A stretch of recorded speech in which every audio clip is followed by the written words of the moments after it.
Jiri Prochazka versus Jamahal Hill is happening. Now, who's going to win this fight? Well, first of all, who's going to win this fight? Let's take a look at their latest performances, in which Jiri Prochazka fought Alexander Rakic at UFC 300, in which Jiri Prochazka rocked Alexander Rakic in round 1. Jiri Prochazka then rocked and put a lot of punishment on Alexander Rakic, and the rest seeing up and stopped the fight in round 2. Big elbows from Prochazka now. That's it.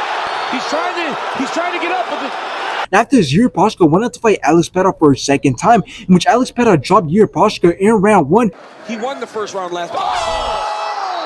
Alex Pereira then dropped and put a lot of punishment on Jiri Prochazka, and the rest enough to stop the fight in round 2.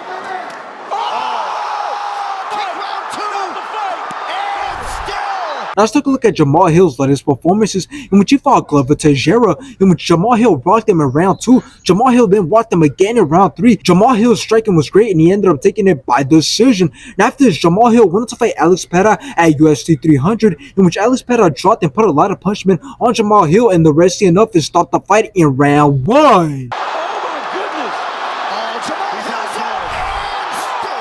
And based off their latest performances, I got Jiri Prochazka winning this fight. Now, this fight being next definitely makes it seem like a pretty reasonable fight, since both are obviously knockout victims of Alex Pereira, on top of the fact that both are right next to each other in the rings. And what makes this fight seem even more even is the fact that both were on a big winning streak before they had lost to Alex Pereira. But you could argue that Jiri Prochazka is levels above Jamahal Hill in many ways, since all of his UFC fights have been against big names that are ranked in the light heavyweight division, which is crazy considering that Jiri Prochazka hasn't been in the UFC as long as Jamahal Hill. And what's even crazier is the fact that Jamahal Hill hasn't even beaten anybody in the top 5. But I believe that this fight will not be a close fight. There's either going to be a clear winner or somebody's going to get knocked out. And I say that because both men have two different type of styles, so there's no way that somebody doesn't get knocked out. Because if you look at Jiri Prochazka and we look at how he can win this fight and what he does best, it is no secret that he has a very unique style of fighting. He does his own thing. He doesn't fight like the rest of the guys in the division, which is going to make things interesting, because we'll have to see if that's going to be enough to give Jamahal Hill problems or will that just cause him to get knocked out. And I say that because Jiri Prochazka's defense is not there, and we have seen this multiple times. So the way I believe this fight is going to go is that Jiri Prochazka is definitely going to be the more active fighter in the octagon.